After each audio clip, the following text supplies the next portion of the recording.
Good morning, friends. It is a new week. It's Monday morning. It's round about 9 a.m. I caught up with all the work I needed to catch up on from October. You remember I had some tool problems, blah, blah, blah. You know the story. But anyway, since then I started taking work in again last week. We are today, I believe we are the 4th of November. I started taking work in on the 28th of October. I've already had 10 jobs in, of which 2 have been done. So 8 more to go this week, and this is one of them. And this is again is a new client. It is, I believe, a 2014 120th anniversary Gibson Melody Maker guitar, P90 pickups, some nice deluxe clues on tuners on there. Not my type of thing, but you know, the owner likes it. I hate these wraparound bridges myself, but he likes it, so that's fine. And why is this in? Well, let me just play you some. I've straightened the neck and set the action to how it should be, just to give you an idea. All the strings are buzzing everywhere, and that is because someone has had a go at cutting the nut and they have cut all of the slots too low. When this guitar came in, the bridge was up here, as high as it could possibly go, and the neck was still buzzing. So while the client was here, we set the action how it should be, showed him what's what. We straightened the neck, we went across with a fret rocker. There are high frets on this guitar as well, so we're going to level the frets. Going to install a brand new bone nut, which I've already ordered. I've ordered a Hosco brand. Fortunately, the company I buy fret wire from, Tone Tech Luthier Supplies in England, stock Hosco bone nuts, and I needed 2. I needed one for another guitar I'm refretting this week, and I needed fret wire, so I've ordered it all in one go. The Hosco bone nut costs about £10, so this guitar is basically having an intensive setup because we are having some extra work, we're having some fret work done. For the nut, I'm not really charging him that much for the nut. I've charged him £10 for the nut, which is what it costs. I'm only charging £15 for me to cut the nut and install it. So it's going to be a nice round figure of £100 for a complete setup, fret level recrown, and a fitted nut. The guy is a student, he doesn't have a lot of money. And I know I wanted to, I know he looks a little bit worried when I say how much work he needs. I says, look, it's not going to cost you that much. Blah, blah, blah, blah, blah. Something I've just noticed about his neck, and this is what I love to see. A lovely, thick piece of rosewood. That's got to be 6mm thick. That's what I like to see. Not little crappy veneers. I like to see a big, thick piece of rosewood. I'm assuming it is rosewood. It certainly looks like rosewood. 2.3mm frets. Like I say, if you want leveling. The only problem I might have with the nut is getting it out. They fit these, Gibson fit these in both sides. They are trapped in on all sides. I may carve this down the middle, cut it and break it in on itself, so I don't knacker anything or I don't chip the guitar. But we'll see how it goes. It may just tap out if I cut next to the headstock there with a Stanley blade. We'll see how it goes. Should not be a difficult job, this one. I'll just show you the 120th anniversary there on the 12th fret. There you go, so it's a 2014 model. A few dings and knocks in there. I'll have a back off look at the electrics, see what they are. These compensated wraparound bridges, they are not for me.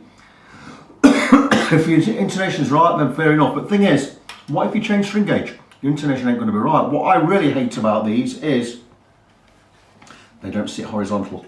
For whatever reason, they've made the thick band there not as wide as the gap, so they always pull forwards like that. I think that is very unprofessional. It looks very shoddy. Just does not look right to me. Never ever like them. I don't like wraparound bridges anyway. It's just, what do they do? I tell you what, there's no advantage. They're just a pain in the balls. But anyway, there you go. So it shouldn't be a difficult job, this. I'm going to get the strings off. What I can do today is, see, I'll push this one forward in the queue a little bit because the guy is going to college today and he wants the guitar back as soon as possible. So I've said I will get it done this week and have it back Friday at the latest. Something about the frets though, there's a lot of wear on these frets in these areas here. They are flattening out. And we're not that high, so there's not a lot left to work with, but we are going to get them leveled and recrowned. But again, this is the problem with brand new guitars. They put it on 12% nickel silver fret wire, which is a soft fret wire. It doesn't last long. I am now refretting guitars using 25% nickel silver. Now for the last 5 years or so I've been using 18% nickel silver, which was the hardest you can get.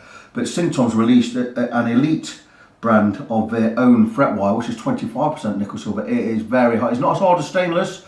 It's probably about the same hardness as maybe Jessica Evo Gold. It's not so difficult to work. The last 8 or 9 refrets I've done, I've used the elite fret wire, and it's fantastic stuff, and it's certainly lasted a lot longer than this rubbish on here. But anyway, I'm going to crack on. I've already checked that the shush rod is working because we've straightened the neck. So what I'm going to do is I'm going to get the strings off. In fact, I'm going to test the electrics first. So I'll have it plugged in, test the electrics. Can't play it, it won't play. But we'll test the electrics. Once I know the electrics are all working fine, I'm going to get the strings off. I'm going to get the neck straight. I'm going to remove a nut and I'm going to level and re-crown the frets. That's as much as I can do on this guitar today. Then I'm going to move on to another one, which I've already been paid for. Due to my financial problems last month, because I didn't really make any money last month, and with my wife changing jobs, blah blah blah, you know the story, she's had to work a month in hand, so we kind of struggled a little bit financially, and one of my clients knew that and he bought a guitar in. He insisted on paying me up front, which he has done, which is I could have done without it, I could have managed without it, but he's paid me up front, so I'm going to get that one out of the way, because there's nothing worse than having a guitar in and you've already been paid for. You kind of, in a way, you're not working for nothing, but you're not getting anything at the end of it, if you know what I mean. So I'm going to get this one and that one done first. So we're looking, it's going to take me into Wednesday. Thursday I've got 2 more coming in. There are 1, 2, 3, 4, 5 up there on the board, of which this is one of them. I've got 2 coming in Thursday, and I've got 2 coming in by post this week. So that is 9. I've already did 2 on Saturday. So that's 11 guitars in a week. It's fantastic. I've got other people queuing, waiting to bring stuff in as well, which again is fantastic. I've had to tell them, you have to wait. You know, like I said, first come, first served. One guy's been after me for weeks. Can I bring it in? Can I bring it in? Can I bring it in? And I told everyone when I could bring him in. He was too late getting back to me. A bit of a communication problem there. I told him he's going to have to wait another 2 weeks now. So that's fantastic news for me. But anyway, I'm not going to get any work done if I'm talking all day. So I'm going to crack on with this. I will come back and give you an update pretty soon, I imagine. Okay, so removing the nut was not easy at all. It's made of some compound resin and it would not budge even when I cut into the edges, so I had to basically cut right down the centre of the nut with a Dremel as close as I could to the guitar, and I had to smash it out, and there's some of the bits. And I've got it out, and I've cleaned up the area where the nut was, so that's all good. Let me just show you where we are. Beautiful and clean, ready for the new nut. But I just want to highlight some problems with these frets here. We've got some really deep indentations here. Now I would be looking at refretting these ones, but I'm not going to do that in this instance. All I'm going to do is I'm going to level all of the frets like I said I would, and get the guitar playable, because that is the most important thing right now. So I have been across with a not straight edge. I've got the neck as straight as I possibly can get it now. To get the neck perfectly straight, you very rarely see one. They normally go a little bit up and down along the length, only an nth of a millimetre, tiny gap. So what we do in that instance is we get it as straight as we possibly can, where we have the same amount of relief in the middle as we do back bow at the ends, and this is that kind of thing with this one. So I've got it as straight as I can possibly get it. I may just get, see, look, I've got it bowing at this end, I've got relief in the middle. So that is where I'm going to stick with. It's the straightness I already chose. And what I'm going to do is I'm just going to go across with a fret rocker and just check, see where we've got high spots. I'm going to re-crown these ones with the indentations anyway, but this guitar is not going to last forever. I'm going to just grab a pen. I do have a coloured marker down here somewhere. Put one in there. What I did. But I don't. What do we have laying about over here? I have a green one in there. Beautiful. I'm going to move the camera down so we can see where we are. So you can see where I'm working. That's pretty good.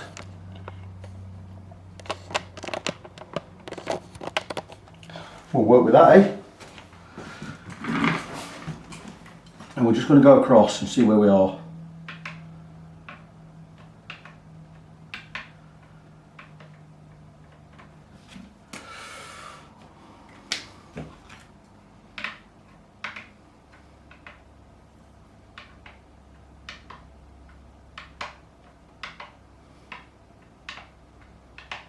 So levelling wise, we're looking pretty good. We are recrowning them anyway. But as far as level goes, this seems pretty good.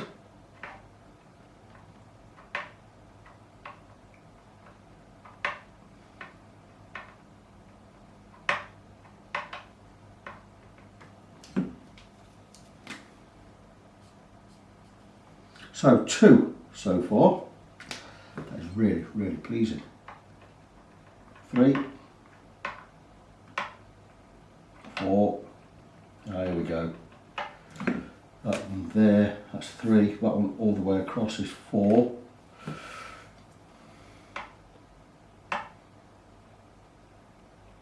5. Just going to spot level these. 6. We're already in the realms of where I'd be normally recommending a complete fret level, but there's not a lot of meat on these frets. He's not going to get a lot of life out of them anyway, so I'm going to keep cost down for him. I'm just going to spot level what we need to do. By spot leveling, I mean I'm just going to do it all with one flat file.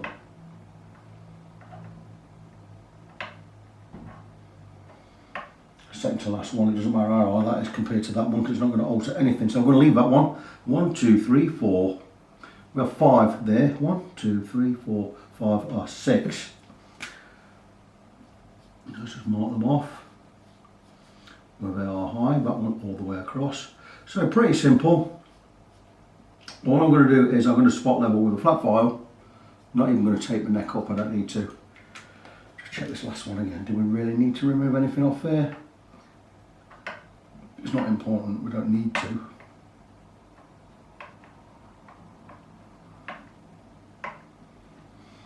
I may just anyway, because it's going to affect frets behind it. Let's give it a skim over. So really simple. Got 7 frets. There's anything above 5, I normally do the lot, but because we're keeping costs down on this one, I'm just going to spot level. Spot level and crown. I'm not even going to crown with a proper pre-qualified, I'm going to crown with a crowning file. So really, really simple work. Using 2 files, using my Swiss number 4 cut file by Valorbe. Super sharp, super fine. Going to use that for leveling. And for crowning, I'm just going to use my crowning file. Really, really easy. So all we need to really do is make sure that the files are wiped every go and are cleaned. I'm not going to zoom in, I'm just going to take a flat file, and where we need flat, I'm just going to spot file, but that's by going this way and using the other frets as a guide. Once I stop getting resistance, I know I've got that down to the height I need it. So I'm just going to go like this, it's just over that one fret.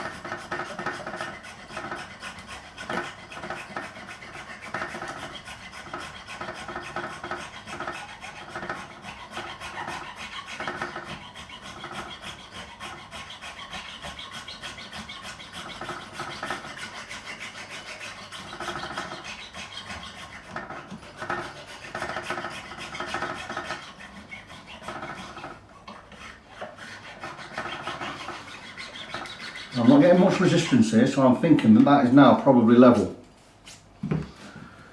Let's go again, check. That fret is now level, that is beautiful. So I'm going to check the one next to it just to make sure it's not altered the relationship with the other frets. If for instance I took this fret and leveled it, it's going to alter the relationship between these 2 frets and these 2 frets. If I remove material from there, chances are it could make these high on the other side. Anyway, that's not been the case with that one, it's absolutely fine, showing that just that fret was high. Now we've got 5 frets in a row here. 1, 2, 3, 4, 5. So I'm going to scoot across all of these at the same time. Make sure we're flat side down. And I'm going to keep getting resistance until these frets are level with each other.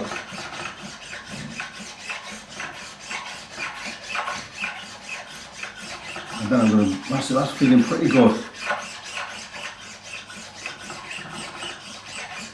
So all I've done is I've done this outside area so far. We're going to check that was still high. Go again.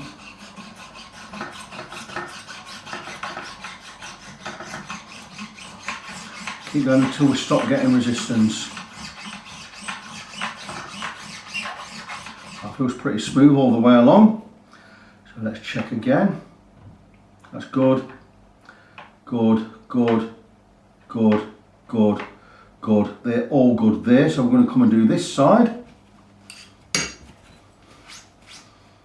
Same again.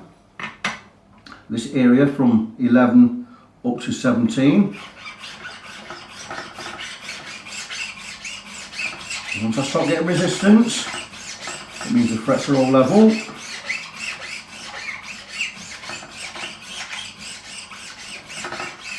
Again, that feels pretty good.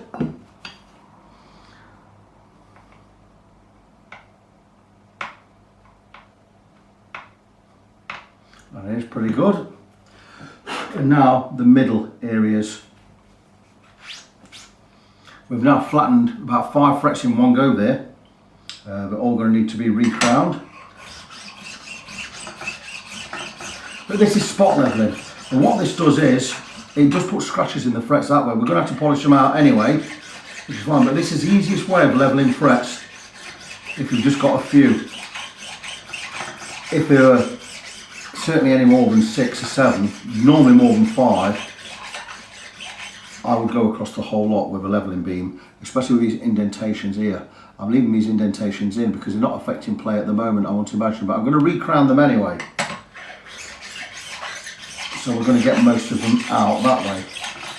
And that feels pretty good to me now. So, just wipe off. I'm going to go, I know it's still fret free to do, so from fret 10 onwards we're going to check that they're now level.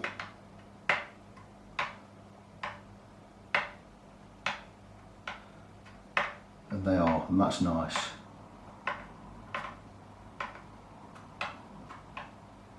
We'll go all the way up the length of the neck.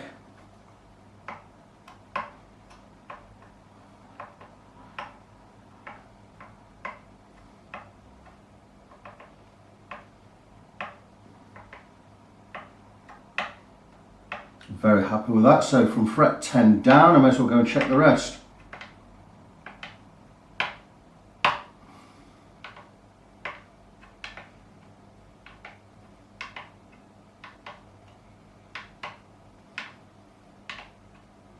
And this is why I really like spot leveling, because it's so quick and easy. I know I've still got to recrown all of the frets, but using this crowning file, it's also going to be easy, because what this file does, it does not touch, doesn't touch the top of a fret, it only touches the sides. So we're just going to get that crown, rebuild that crown from where we flattened a bit. We're going to rebuild that crown. It's got this one to do. Hardly anything in that. Flat file again.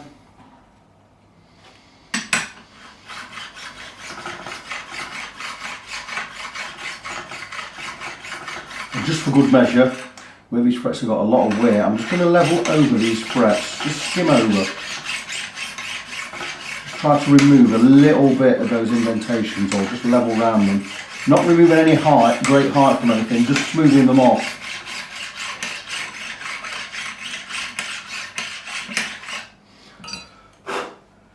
And that looks a lot more smooth. Still got the indentations in there, but they're not as bad as they were. There's quite a deep one there. I can't do anything about that. I'm going to leave that in. If I have to replace any of these frets, I'll have to get in touch with the owner. I mean, these are going up right up until fret 11, 2, 3, 4, 5, 6, 7, 8, 9, 10. You've got 10 frets there. Really need doing. Maybe it's something we could do later on down the line. I'm just going to check this fret. Just doing a little bit high.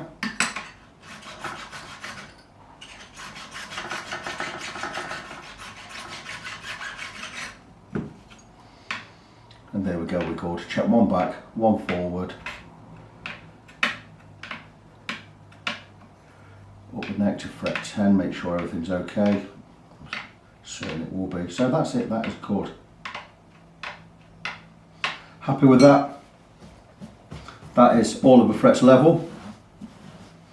I'm just going to take my precision straight edge, just have a look, see if we can see any gaps anywhere. No, those frets are bang on. Level across the whole length. So that's that part of the process finished. So crowning, really simple. Going to use my 2 to 2.5mm crowning edge, which is this one. Going to wipe after every fret, but this is just a matter of, this is not, because it's guarded here as well and smooth, it's not going to dig into the fingerboard. It's just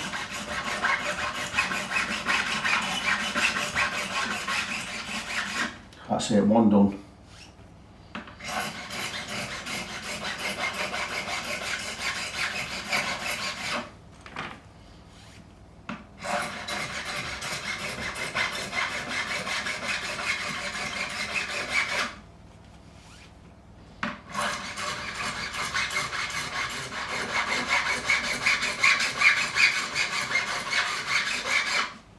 And there you go, 4 done already. I'm going to have 18, 19 more to do, however many there are in there. And then we're going to measure. I'm going to do them off camera. Because I'm going to removing the edges and rebuilding that crown, I don't have to check for level again. I could, just for argument's sake, just check the level, just show that everything's fine, as it is. So I'm going to get the rest of them done off camera. Once that's done, we're going to come and protect the guitar. We're going to spray some mineral oil, which you know is lemon oil. We're going to treat the fingerboard, let it soak in there, get all the grime out. So we're going to clean it, treat it, then we're going to polish up the frets, and then that'll be it on this for the time being. We'll just be waiting for the new nut to arrive. Once it does, we'll cut and shape the new nut and get it installed. Frets are now done. They are levelled and polished, not polished, but levelled and recrowned. Just squirting some mineral oil, or you know it's lemon oil, specially formulated for rosewood, pal, ferro, ebony, dark wood type fingerboards. Good stuff this. We use it for cleaning and we use it for nourishing the wood. I recommend you do this at the very least once a year, maybe even twice a year. It's going to treat the wood and stop it from drying out, and it's going to clean all the grime off there. So, got nothing better than my finger to spread it about, so that's exactly what I'll use.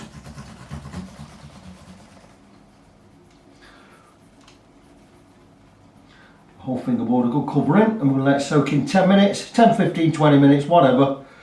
It's not a particularly grimy fingerboard this, shouldn't need too long.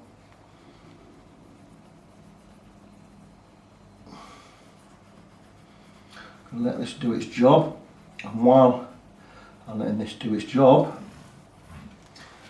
I'm going to polish the frets. And I'm just going to polish the frets with some finest grade steel wool. I'll be using a fingerboard guard to stop me scratching into the wood, because I don't want to be putting scratches into the wood. So we'll use a fretboard protector, or two. In fact, I'll use 2. Because I have one for the top end, and one for the bottom end of the neck. You all know how these work. Place them over the fret. We can polish the fret without digging into the wood. Shouldn't really need any explanation. So, what I'll do before I do that is I'll just go down the edges of the bevels, just to bring off any crud down the edge there. Fret ends don't feel too good, a little bit sharp. Not been paid to sort those out, so I'm not going to, because it's not a 5-minute job. Then now you see why I have the pickups covered, so we can't get any filings in there. We'll take that from 11 down. And let's crack on and polish these frets. Really simple. We'll let the oil do its stuff, hold the guard, and just polish straight over. Get it into the corners with some finest grade steel wool. You can't see what I'm doing because my hand's in the way. I'm sure you know what I'm doing here with this. It's not rocket science, is it?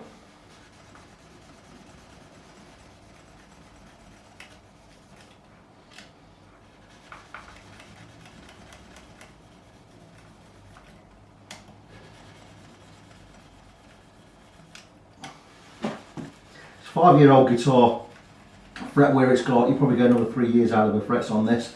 I've already told the owner, I says you want to be looking at getting it refretted somewhere down the line, because this is really soft fret wire, doesn't last long. Get some 25% Synton's Elite fret wire on here, it's going to last you another 25-40 years, maybe longer, because I put high fret wire in. If you want to redress down the line, you're going to get one.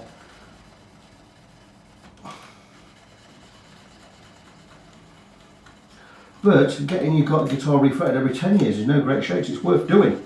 It's about £20 a year then. £200, £250 for a refret. £25 a year. Can't complain at that.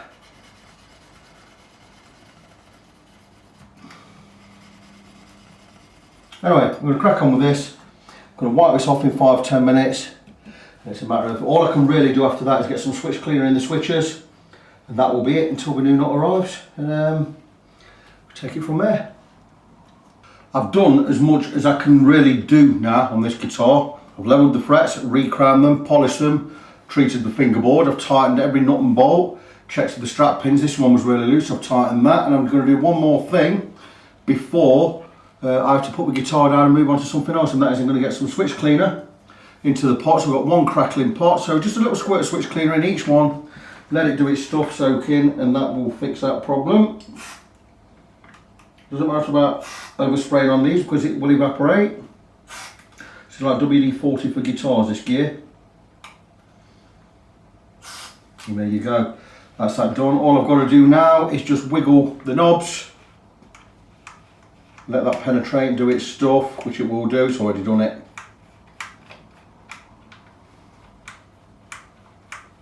I'll clean the pickups as well. Give the guitar a wipe over. That is now all ready for installing the new nut. Once the new nut is installed, I'm just going to get some strings on it, get my nut slots cut to the right depth, reshape the nut, stretch the strings, and set the guitar up. Really, really simple from here on in. So I'm going to stick the back on control cavity there, and this one's going away until the bits arrive. Hopefully tomorrow, if not Wednesday.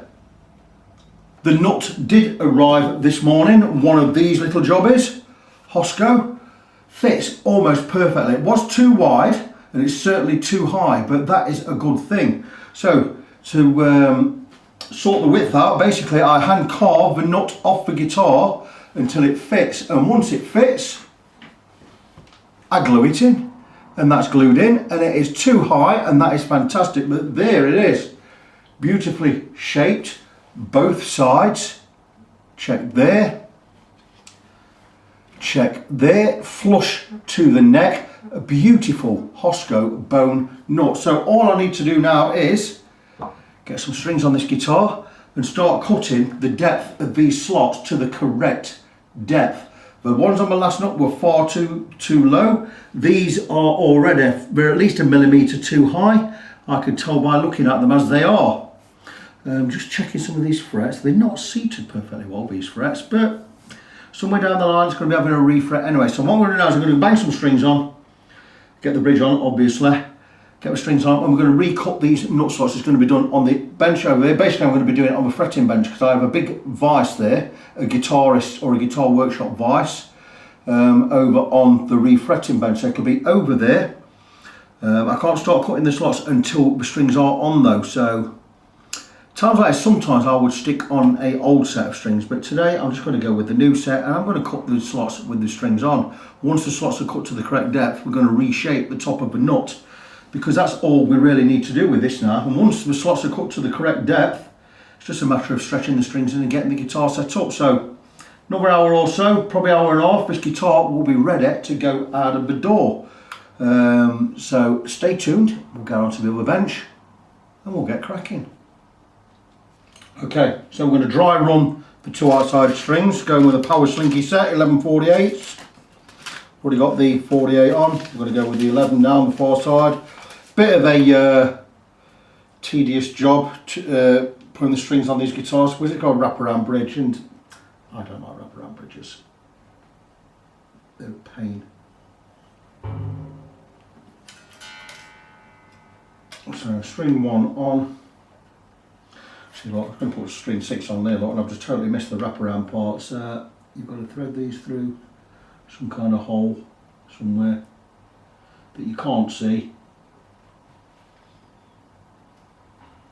Yeah, missed it again. What a load of rubbish. Right, that may be through it now. Like I say, just a ball ache. Wraparound bridges. Who invented these? What a rubbish idea. You can never get the intonation right, for starters. rant over, but you know, what can I tell you, you know. Anyway, we're going to get this, got a few wraps around it. I like wraps around posts. I'm not into these locking tuners, me. You don't lock the string in tune, you just lock the string so you don't have to put so many wraps around. I like wraps. So I'm going to get plenty of wraps around this.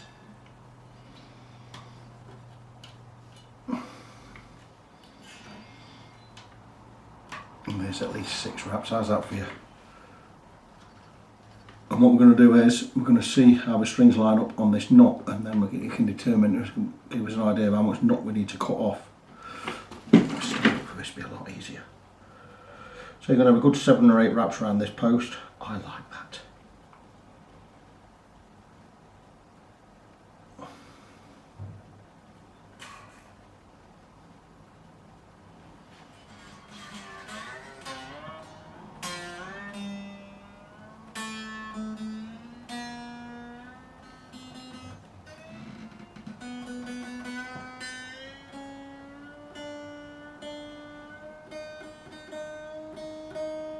Half a step down, E flat, could go D sharp if you wanted to, it's a little joke. So, as we can see, or you can probably see, we're way high above that first fret, and that's a good thing because it means we need to carve into the knot. And I'll be going with my 1046 Hosco nut slot files. Because it's the biggest one, we go to 46 and that's a 48, we're going to cut in and we're going to slightly flare open each slot. And I'm just going to basically show you quickly how we go on, because then I can get it all done off camera, because I've got a lot of work in at the moment. I don't want to be faffing about video and everything. So we are about 1.5mm high there.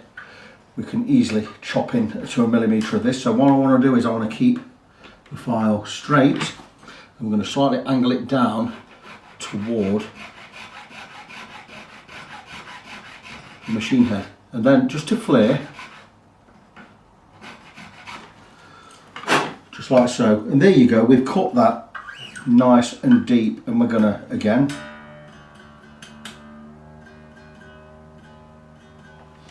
and now we're going to get a feeler gauge and we're going to start measuring how deep we are going. In that area, I'd be looking for a space between the top of the fret and the bottom of the string. Around about 0.3mm would be pretty low. You know, I'd be quite into that. So let's just have a look. I'm going to take a 0.4 because 0.4 is a safe bet. And then once we've got the guitar set up, we can start bringing stuff lower. Not quite at 0.4 yet, but we're close. So, again, just a nice, gentle cut. We don't want to go too deep, because if we go too deep, we're replacing the knot, and that again is a lot of work. And you don't want to keep cutting and keep knocking knots off and losing wood as you do so. Just quitting that slot. Nice and even, nice and symmetrical. That's looking pretty good to me.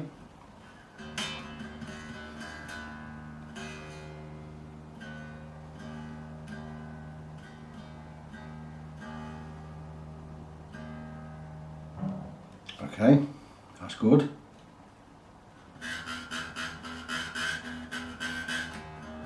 And that's it, that's exactly where we need that nut slot to be.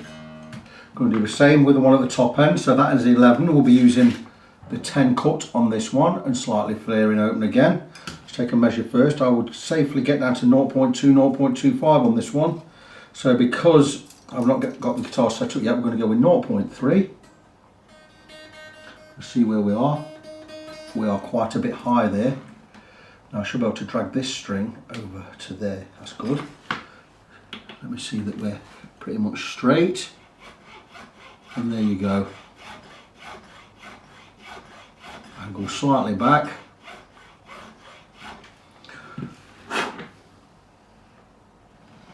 That's probably nowhere near deep enough, but you know, let's not go mental.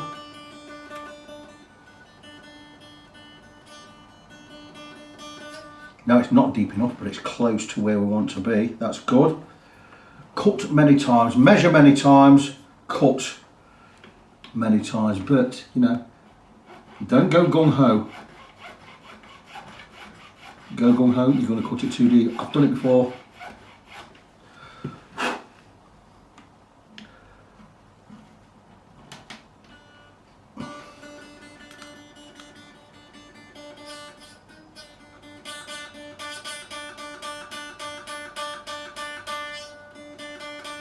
It's getting close to where I want to be. I'm not going to go any lower than that because, like I say, I'm going to set it all once we've got all of the strings in. Once we have all these to the depth we want them and very close, we're going to set the guitar up, set the relief, set the bridge height, set the action at the 12th fret. Once that's all done, we're going to come back and we're going to cut these as low as we can possibly get without them ringing. And then we're going to take the strings back off or loosen the strings. We're going to reshape the nut at the top. Then we're going to put the strings back on and the guitar will be ready. I'm going to do most of this now off camera. There's no need for you to be seeing every single thing I'm doing. Plus I can work a lot quicker when I'm not filming. So once this is all done, I'll bring you back in and you can see how we got on. So right near the end of where we want to be now. Just get a good camera angle there. Open, I'm not too close. I've cut the slots, I've had the strings on, I've had the guitar set up. And everything is fine. The setup is fine. The slots are cut to the correct depth and correct width, but the knot is too high. So we're going to shape the knot, and I'm going to take completely the wrong file for this, but it's also the right file because this is one of the sharpest files I have, and it removes a lot of material. So I'm just going to carve across the top of the knot, especially on the treble side, because that's where I really need to remove material.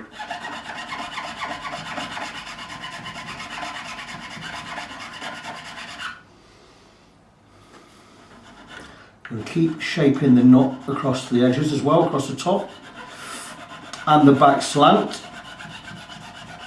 Now I will save some of this dust because I have a bag of dust which is bone dust, and it's a mixture of bone dust and the Tusk Graphtec stuff, and it's always great for filling in later on if I need to fill anything in.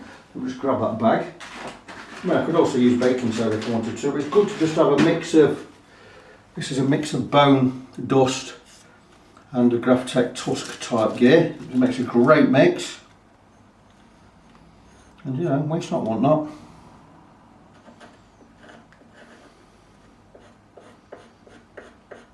And I've probably saved enough there to fill a complete knot if I ever carve anything too deep.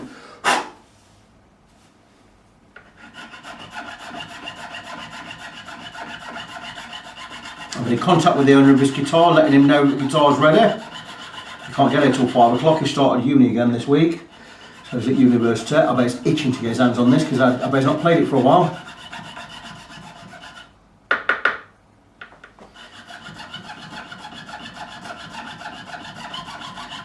This stuff smells. It's bone. It always smells when you're carving it. It's not a very nice smell.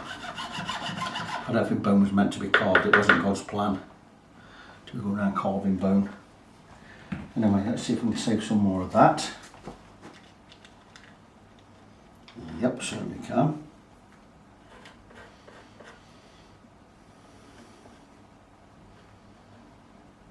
Oh, that's a good amount there. Really fine dust, so make use of it if we can. Save what we can.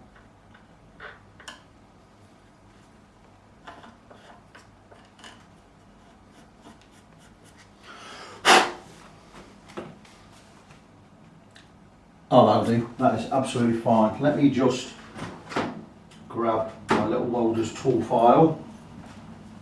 Just set the really small files. We're just going to get the right one and we're just going to smooth off these grooves. I think that one will be perfect for there. And the next one. Maybe a little bit less wide than that one. Yep, beautiful. Just to round off these grooves, give them that beautiful proper circular cut. That's beautiful, that's fine. It's a matter of just Do it by eye.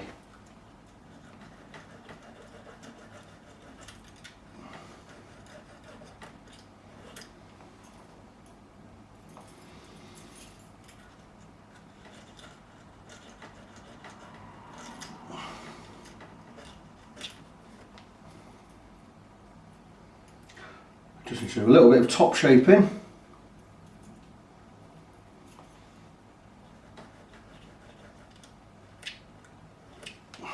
This knot will be finished.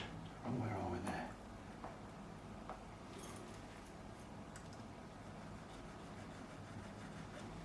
there? Okay, so I'm liking that. Now I need to get my best smooth but sharp file, which is my fellow Swiss one. I'm just going to round over the edges, make sure I've got flat side down. I'm just going to roll these edges over. Make sure we're not cutting into the guitar.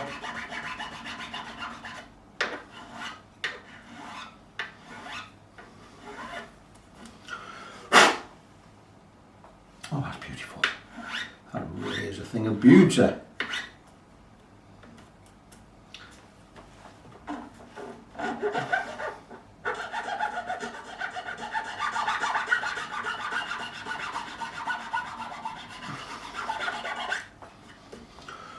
Don't have to go mental, just a nice, I'm going to get in the way of the camera on this one, just to run a couple of strokes just over this top edge.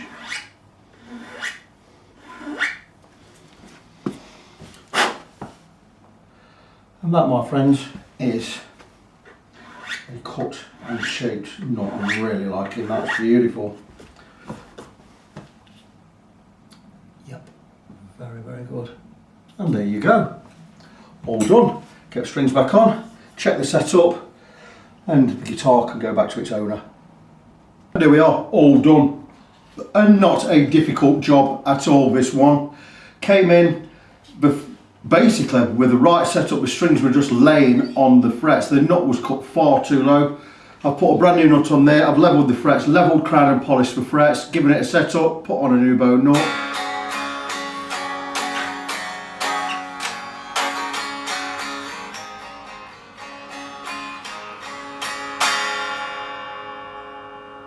Guitar rings out beautifully. Wraparound bridge, I really do not like wraparound bridges. They never sit flat horizontally, always leaning forward. Rubbish design. I can't think of one advantage of it for me, apart from it saves drilling 2 more holes for a stock tail piece. So it saves a bit of money that way. Totally not for me at all. You never get the intonation bang on. The intonation's close over, it's bang on 4 strings, close on the other 2, but that's as good as you're going to get it. Got the action nice and medium, 1.75, 1.5 mil above the 12th fret. That's low E to IE, pretty standard. Tiny bit of relief, 0.25 millimeters under the 7th fret. We've got a lovely, lovely action at the nut. Let me just show you the nut. How good is that looking? Looks beautiful, doesn't it? That's a Hosco nut. I believe they are around about £9, maybe £11 delivered. I get them from Tone Tech Luthier Supplies. Beautiful, beautiful nut. It was just a little bit too wide. They're a bit too thick for a Gibson as well, on some Gibsons anyway. Going for a Gibson SG, it's a little bit thicker than it needs to be, so I'm going to sand the edge off a little bit, but that'll fit more or less fine. So great, great nuts, much easier to work than the tusk nuts. The problem with Graphtec tusk nuts is you have to look up 5 million sizes to get the right one, because they do all the sizes in imperial measurement. Now we're in England, we don't use imperial, we use millimeters, we're metric. So it's a pain in the groin finding the right nut using the Graphtec ones. Now don't get me wrong, I like Graphtec nuts, but I prefer bone. They're just easier to work, they just sound better, and in my opinion they last longer. So really, really pleased with this guitar. Looks the part, now plays like it looks, it plays brilliant. The owner is going to come for it at 5 o'clock this afternoon when he's finished college. He is going to be over the moon. Something else I did, I put some switch cleaner in all of the pots so the pots aren't crackling. I tightened every nut and bolt. This strap pin was loose, I've tightened that up as well.